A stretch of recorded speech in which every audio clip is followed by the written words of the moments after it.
25শে March সোমবার দোল পূর্ণিমার তিথিতে আপনার বাড়ির সদর দরজায় ঢেলে দিন এই একটি জিনিস। ঘরের সমস্ত বাস্তু দোষ দূর হবে। মা লক্ষ্মীর আশীর্বাদে আপনার পরিবারে সুখ, সমৃদ্ধি এবং শান্তি বজায় থাকবে। পরিবার থেকে আপদ বিপদ, রোগ জ্বালা যন্ত্রণা সমস্ত কিছুই দূর হবে। সংসারে সার্বিকভাবেই মঙ্গল হবে। নমস্কার বন্ধুরা, ভক্তিমূলক কথা চ্যানেলে জানাই আপনাদের স্বাগত। বন্ধুরা, আশা করছি ঈশ্বরের আশীর্বাদে প্রত্যেকেই ভালো আছেন এবং সুস্থ আছেন। বন্ধুরা, সামনেই আসতে চলেছে দোল পূর্ণিমা। দোল পূর্ণিমাটি বছরের আর 11টি পূর্ণিমার থেকে একেবারেই আলাদা এবং এর মাহাত্ম্যও বিশেষ। দোল আমাদের ঋতুচক্রের শেষ উৎসব। এই সময় প্রকৃতিও তার নিজের রূপকে ফুটিয়ে তোলে। ফাল্গুন মাসের পূর্ণিমা তিথিতে প্রতি বছর দোলযাত্রা উৎসব পালিত হয়। দোল পূর্ণিমা হচ্ছে রঙের উৎসব আর আনন্দের উৎসব। ছোট থেকে বড় সবাই রঙের উৎসবে মেতে ওঠে। দোল আমাদের জীবনে আনন্দ নিয়ে আসে। আজকের ভিডিওটিতে আমি আপনাদের সাথে শেয়ার করব এই বিশেষ দিনটিতে আপনারা কিভাবে আরও বিশেষ করবেন। যদি সম্ভব হয়, ঘুম থেকে উঠেই বাড়ির সদর দরজায় যদি আপনারা এই বিশেষ জিনিসটি ঢেলে দিতে পারেন বা ছড়িয়ে দিতে পারেন, তাহলে মা লক্ষ্মীর আগমনের পথ আরও প্রশস্ত হবে। দোল পূর্ণিমার তিথিতে গৃহস্থ বাড়িতে মা লক্ষ্মী এবং নারায়ণ ভগবানের পুজো অবশ্যই হয়ে থাকে। অনেক বাড়িতেই বার্ষিকী সত্যনারায়ণ ভগবানের পুজো হয়ে থাকে।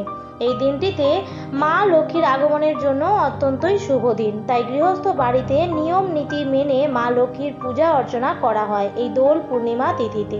তাছাড়া যাদের বাড়িতে রাধা কৃষ্ণের বিগ্রহ আছে, তারা রাধা কৃষ্ণের দোল যাত্রা এবং বিশেষ পূজা অর্চনাও করে থাকেন। এই বিশেষ দিনে মা লক্ষ্মীর গৃহে আগমন ঘটে। তাই এই বিশেষ জিনিসটি যদি আপনারা বাড়ির সদর দরজায় ঢেলে দিতে পারেন, তাহলে কিন্তু মা লক্ষ্মীর আগমনের পথ আরও প্রশস্ত হবে। তাই আমার সকল বন্ধুদের কাছে একটাই অনুরোধ করব, ভিডিওটি সম্পূর্ণ শেষ পর্যন্ত দেখবেন। আর দেখার পর যদি ভালো লাগে তাহলে ভিডিওটিতে একটি লাইক করবেন এবং কমেন্টে লিখবেন জয় মা লক্ষ্মীর জয়। এবং বন্ধুরা, ভিডিওটি আপনার নিকট আত্মীয় স্বজন ও বন্ধু বান্ধবদের সাথে শেয়ার করবেন, যাতে সবাই এই ভিডিওটি দেখে উপকৃত হতে পারে। চলুন এবার বিস্তারিত আলোচনায় আসা যাক। প্রথমেই আপনাদের জানিয়ে দিই পঞ্জিকা অনুসারে দোল পূর্ণিমার পূর্ণাঙ্গ সময়সূচি।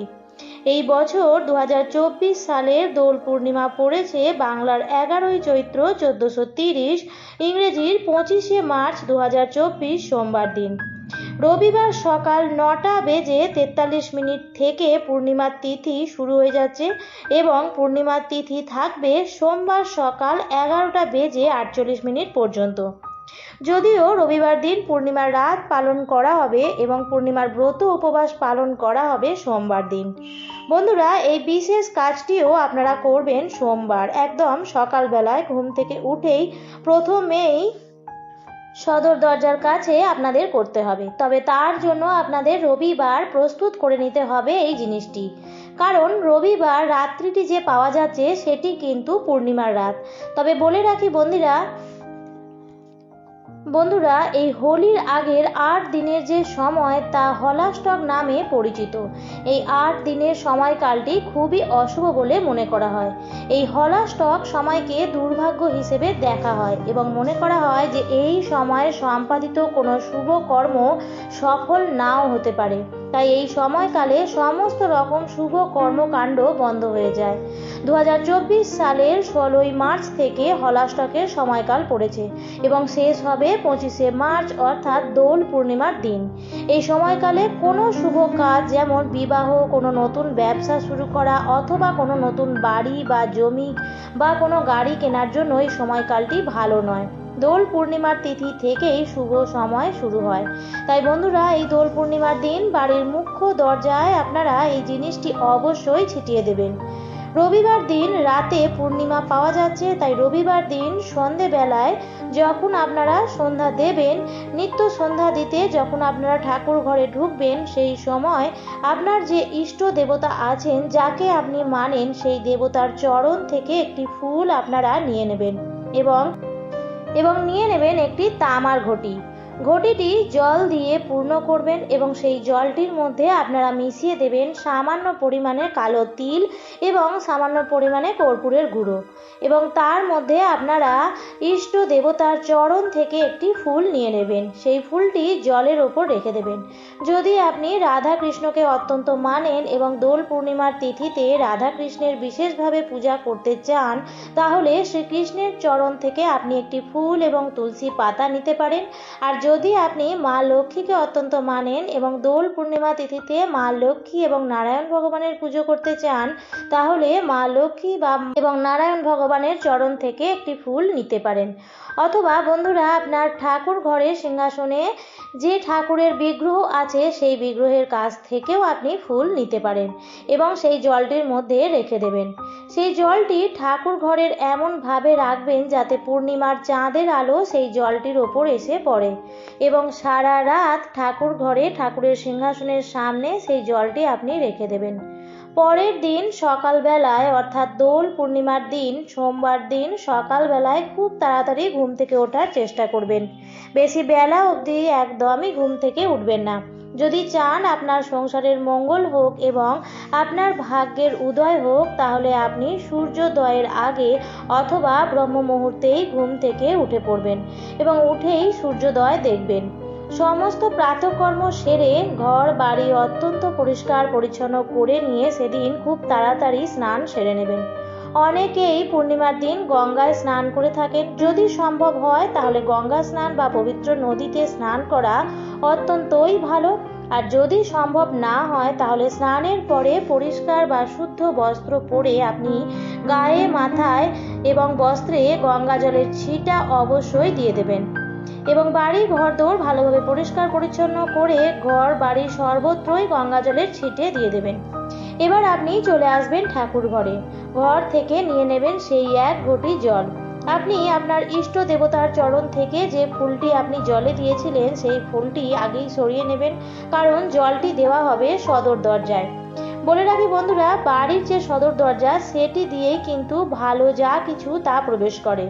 আপনি যদি চান মা লক্ষ্মীর আশীর্বাদ পেতে, তাহলে বাড়ির সদর দরজাটি অবশ্যই পরিষ্কার পরিচ্ছন্ন এবং আলোকিত রাখবেন সর্বদাই। ছেঁড়া চটি, জুতো বা জং ধরা তালাচাবি এসব দরজার আশেপাশে রাখবেন না। বাড়ির সদর দরজায় যখন আপনি জলটি ঢালবেন তখন যদি সূর্যের আলো এসে পড়ে তাহলে অত্যন্তই ভালো ফল হয়। আবার অনেকেরই হয়তো এমন জায়গায় দরজা আছে যেখানে সূর্যের আলো হয়তো আসে না, সেক্ষেত্রে খেয়াল রাখবেন বাড়ির দেয়ালেও যেন সূর্যের আলো এসে পড়ে। এর ফলে আপনার বাড়ির সমস্ত বাস্তু দোষ দূর হবে এবং ঘরে কোনো রকম খারাপ জিনিস প্রবেশ করতে পারবে না। দোল পূর্ণিমার দিনটি অত্যন্তই শুভ একটি দিন এবং যে কোনো ভালো কাজ করার জন্য অত্যন্ত শুভ, কিন্তু তার আগে যে সময়কাল হলাস্টক সেই সময়টি কিন্তু ভালো নয়। তাই দোলের এই শুভ দিনটিতে আপনারা বাড়ির মুখ্য দরজায় অবশ্যই এই এক ঘটি জল ঢেলে দিন। যাদের পক্ষে এই এক ঘটি জল ঢালা সম্ভব নয় তারা জল ছিটেও দিতে পারেন, তাহলেও আপনারা সমান ফল পাবেন। আগেকার দিনে সকালবেলায় ঘুম থেকে উঠেই খুব ভালো করে ঝাড় দেওয়া হতো। শুধুমাত্র নোংরা আবর্জনাই সরানো হতো তা নয়, তার সাথে সাথেও রাতে যদি অশরীরী কিছু আপনাদের উঠোনে পা দিয়ে থাকেন, আমরা যখন ভালো কাজের জন্য বাড়ির বাইরে বেরোবো আমাদের পা যেন সেখানে না পড়ে তার জন্য ঝাড় দিয়ে সমস্ত কিছু পরিষ্কার করা হতো এবং তারপরে জলের ছড়া দেওয়া হতো। অনেকে সেই জলের মধ্যে গোবর মিশিয়েও গোবরের ছড়াও দিতেন। গোবর কিন্তু অত্যন্ত পবিত্র এবং শুদ্ধ করে, তাই বাড়ির পরিবেশকেও শুদ্ধ করে, কিন্তু এখনকার দিনে ফ্ল্যাটে থাকে যারা তাদের পক্ষে তো সেটা সম্ভব নয়। তাই বন্ধুরা, আপনারা এইভাবে ঘর বাড়ি পরিষ্কার পরিচ্ছন্ন করতে পারেন। এই কাজটি আপনারা প্রতিদিনই করতে পারলে অত্যন্ত ভালো, কিন্তু যদি প্রতিদিন করা সম্ভব না হয় তাহলে অবশ্যই দোল পূর্ণিমার দিন করবেন, কারণ দোল পূর্ণিমার তিথি থেকে শুভ দিনে শুরু হচ্ছে। যে কোনো শুভ কাজ আপনারা দোল পূর্ণিমার পর থেকে করতে পারেন, তবে তার আগে আপনারা এই কাজটি অবশ্যই করে নেবেন। এর ফলে আপনাদের বাড়িতে অর্থ আগমনের পথ আরও সুগম হবে এবং বাড়িতে যদি কোনো ব্যক্তির খারাপ নজর থেকে থাকে তাহলে তাও দূরে সরে যাবে। তারপর বাড়ির মুখ্য দরজায় জলটি ঢেলে দিন এবং মুখ্য দরজায় সুন্দরভাবে মা লক্ষ্মীর চরণের আলপনা এঁকে দেবেন।